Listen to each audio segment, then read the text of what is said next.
মনে হলো আজ একটু মিনি রসমালাই বানাই। তার জন্য হাতের তালু দিয়ে ছানাটাকে এইভাবে মেখে নিতে হবে।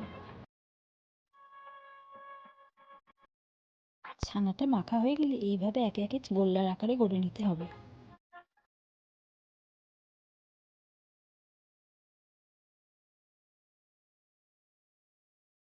এবার একটি পাত্রে কিছুটা দুধ দিয়ে দেব।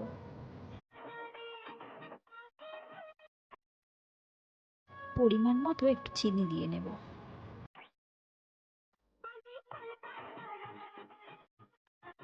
দুধটা একটু ফুটে এলে এবার একে একে ছানার গোল্লাগুলো দিয়ে দেব।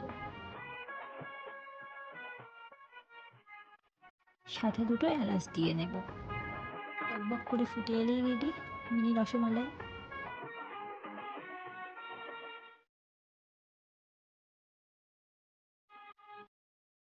এবার উপর থেকে কাজু বাদাম কুচি ও আমন্ড কুচি ছড়িয়ে দিলেই রেডি একদম খাওয়ার জন্য মিনি রসমালাই।